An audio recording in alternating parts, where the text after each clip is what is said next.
लाडली बहनों को नया साल का उपहार मिलेगा और तीसरा चरण आवेदन शुरू होगा। प्रदेश के किसान, महिला, युवा, गरीब सभी क्षेत्रों में हमारी सरकार 5 साल के अंदर अपने इस बजट को डबल करते हुए एक एक क्षेत्र में काम करते हुए सभी की बेहतरी के लिए काम करेगी। सरकार के माध्यम से हमारे गरीब के लिए पीएम जनमन मकान और ग्रामीण आवास, ये जैसे ही सूची खत्म होगी एक एक गांव के अंदर दोबारा सर्वे करवाएंगे, दोबारा नहीं तिबारा होगा, और तिबारा सर्वे करा करके कोई भी घर बाकी नहीं रहेगा। बात का संकल्प लेना है कि हमारा अब समय 4 साल का केवल विकास का, विकास का, विकास का एक ही एजेंडा लेके चलना है। बोलो आप सब तैयार हैं?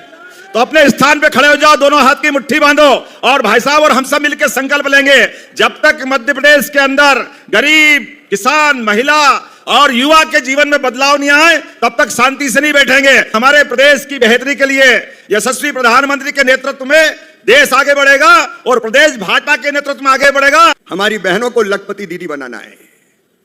लाडली बहना लखपति दीदी बने, प्रधानमंत्री जी का संकल्प है। और ये लखपति दीदी बनाने को भी 312 करोड़ 74 लाख रुपए की राशि दी गई है। अभी कई मकान रह गए जिनका सर्वे सूची में नाम नहीं आया, और गांव में जाते हैं तो हमारे विधायक साथियों को पता है, माताएं बहनें आती घेर लेती है, हमरो तो रहेगा कच्चो देख लो, टूटी झुपड़िया में पड़े। इसलिए अब जो मकान रह गए वो भी चिंता ना करें, नया सर्वे प्रारंभ किया जा रहा है। जिनके कच्चे मकान रह गए उनका सर्वे प्रारंभ हो गया है। एक एक गरीब का सर्वे में नाम जोड़ के उनको पक्का मकान दिया जाएगा, कोई चिंता ना करें। 8,21,190 मकान और जोड़े जा रहे हैं इसी वित्तीय वर्ष में। अभी जनवरी चल रहा है, वित्तीय वर्ष खत्म हो जाएगा मार्च में। मध्य प्रदेश को और दिए जा रहे हैं ताकि तेजी से मकान बन जाए। बताओ हर गरीब का मकान बनना चाहिए कि नहीं? ऐसे मरी मराई आवाज में बोल रहे हैं बनना चाहिए कि नहीं? तो जिनके रह गए हैं भैया ये 8,21,000 मकान उनको मिलेंगे मकान। इसके बाद जो आवास प्लस की सूची है आपकी, उसमें 8,21,000 और रह जाएंगे। तो ये 8,21,000 तो आज, और 8,21,190 अप्रैल मई के महीने में दे दिए जाएंगे। कुल मिला के 30,672 करोड़ के मकान मध्य प्रदेश में हो जाएंगे। नमस्कार साथियों, जैसा कि आप लोगों ने सुना कि आज सभी लाडली बहनों को केवल आवास के बारे में बताया गया है, तो सभी लाडली बहनों का सर्वे किया जाएगा और जिसके पास कच्चा मकान होगा उसको पक्के मकान दिए जाएंगे, चाहे उसके घर मोटरसाइकिल या कुछ भी हो, उनको फिर भी आवास की राशि डाली जाएगी। और लाडली बहना तीसरा चरण के लिए जो आगे आप सुन सकते हैं। तो केवल ये 1,500 दे रहे हैं, आने वाले समय में 3,000 तक आपको पहुंचाने वाले हमारी माता बहनों, चिंता मत करना। बहनों की जिंदगी अच्छी करने के लिए और किसान भाई बहनों के लिए भी किसान सम्मान निधि, लाडली बहनों का तो सम्मान कर ही रहे हैं। हमने पहले 1,000 से योजना चालू करी, 2024 रक्षाबंधन से 250 रुपए बढ़ाकर 1,250, इस साल भाई दूज से बढ़ा करके 1,500। जब हमने कहा तो क्या नहीं देंगे, नहीं देंगे, अब सब चले गए अंदर जमीन में दब गए, अब बोलने नहीं आ रहा। बताओ बहने पैसे मिल रहे कि नहीं मिल रहा? ताली वाली बजा करके आपके बीच हमारी सरकार जो कहती है वो करके दिखाती है। हमारे प्रतिबद्धता है नारी सशक्तिकरण की भावना के लिए, माता बहनों की जिंदगी अच्छी करने के लिए। धीरे धीरे करके 5 साल के अंदर सरकार के 2028-29 तक 100 लाख हेक्टेयर तक पानी देने वाले 100 लाख, जोरदार अभिनंदन करो किसान भाई बहनों के लिए। हर गांव के हर खेत तक सिंचाई का पानी हमारी सरकार पहुंचाने वाली है। लाडली बहनाएं बेटी, ये कांग्रेसी पहले दिन से हाय रे अरे काई के लिए पैसे दे रहे हो, ये बहनें दारू पी जाती है। बहनों याद रखना इन कांग्रेसियों की भावनाओं के लिए, बहनें जान की बाजी लगा दे लेकिन 1 रुपया फालतू नहीं बिगाड़ती है, पूरा पैसा परिवार के लिए लगाती। दोनों हाथ जोड़ के प्रणाम करता हूं सभी लाडली बहनों के लिए। लाडली बहनों के लिए राशि देने की बात जब हमने चुनाव में कही कि 1,000 रुपया महीना लाडली बहनों को देंगे, कांग्रेसियों ने तो फूटी कोड़ी नहीं दी। और तो और ये बहनों के लिए क्या क्या शब्द वापरते थे, बहनों के लिए गंदा शब्द। एक पूर्व मुख्यमंत्री के बहने ये आइटम शब्द का उपयोग करके शर्म आती, जुबान खराब हो जाए ऐसा गंदा गंदा बोलते थे। इनके तो चरित्र पे ही पता नहीं क्या लिखा है। हमारे माता बहनों का सम्मान के साथ देखने का तो तरीका है, अरे हमारी तो भावना कितनी, आप बताओ। ये है सरकार चलाने के तरीके हमारे तो सरकार के अंदर। और अब तो बिजली के लिए भी अभी हम अपने 7,500 5 हाउस पावर के कनेक्शन के लिए जमा करते हैं, लेकिन आने वाले समय में सोलर पंप आपको देकर के बिजली के बिल से छुट्टी कराने वाले हैं सभी किसान भाई बहनों के लिए। जोरदार अभिनंदन करें। सूरज नारायण देवता, हम तो अपने कार्यक्रम की शुरुआत भी दीप प्रज्वलन से ही करते हैं। कोई पूजा पाठ बिना दीप प्रज्वलन के नहीं होती, और भगवान इतनी ऊर्जा देते हैं।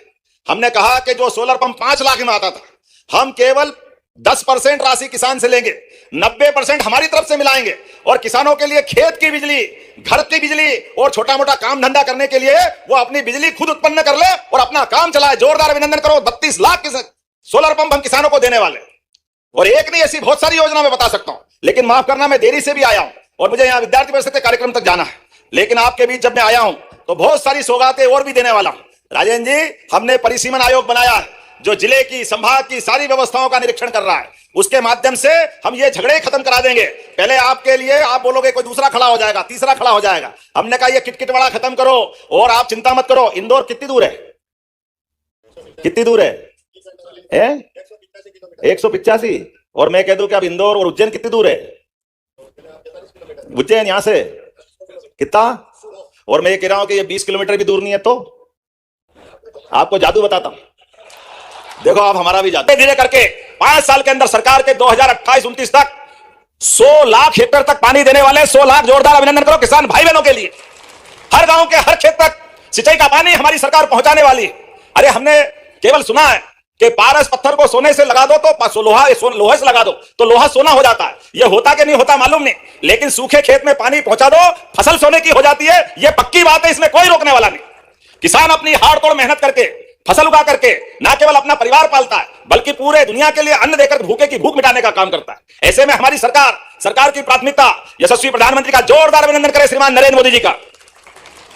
एक ऐसे अद्वितीय व्यक्तित्व के धनी जो देश का प्रधानमंत्री के पद को शोभायमान कर रहे हैं और गरीब, किसान, युवा, महिला सब वर्गों की बेहतरी के लिए काम कर रहे हैं। और सरकार के माध्यम से दुनिया के अंदर भारत का मान सम्मान भी लगातार बढ़ाते जा रहा है। जोरदार अभिनंदन करें मोदी जी का और हमारे गृह मंत्री अमित शाह जी का, जिनके माध्यम से आज हमारे प्रदेश के अंदर भी कितने प्रकार के वरदान मिल रहे हैं। ये बगल का राजस्थान, हमारा राजस्थान 20 साल से कांग्रेसियों से इस बात का जबरदस्ती का झगड़ा खड़ा करा।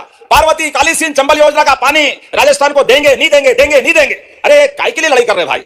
राजस्थान कोई पाकिस्तान थोड़ी है, राजस्थान भी हमारे ही लोग हैं, हमारी सरकार, हमारे लोग। अरे भारत के अंदर हम सब भाई भाई हैं। ऐसे में हमारी सरकार के आने के बाद 20 साल पुराना झगड़ा हमने खत्म करके राजस्थान के भी 15 जिलों को पानी देकर के, हमारे भी 15 जिले चंबल से लगाकर मालवा तक के सारे क्षेत्रों में सिंचाई के लिए, पीने के लिए और उद्योगों के लिए पानी का प्रबंधन किया। और माननीय मोदी जी ने भी दिल खोल करके राशि दी। जोरदार अभिनंदन करें हमारे अपने नदी जोड़ो अभियान के लिए, जिसके माध्यम से रतलाम, उज्जैन, इंदौर, नीमच, मंदसौर, नहीं तो गांधी सागर डैम तो आजादी के पहले का था, लेकिन मंदसौर के लोग भी पानी नहीं ले पाते थे। अब तो नीमच, मंदसौर, रतलाम, उज्जैन सारी दूर पानी की व्यवस्था। रहीमन पानी राखिए, बहनों की जिंदगी अच्छी करने के लिए और किसान भाई बहनों के लिए भी किसान सम्मान निधि। और अब तो बिजली के योजनाओं से जुड़ी जानकारी के लिए चैनल को सब्सक्राइब करें ताकि नई योजना सबसे पहले आपके फोन में जरूर पहुंचे। में सोलर पंप आपको देकर के बिजली के बिल से छुट्टी कराने वाले हैं सभी किसान भाई बहनों के लिए। जोरदार अभिनंदन करें।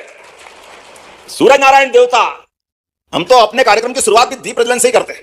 कोई पूजा पाठ बिना दीप प्रज्वलन के नहीं होती और भगवान इतनी ऊर्जा देते हैं।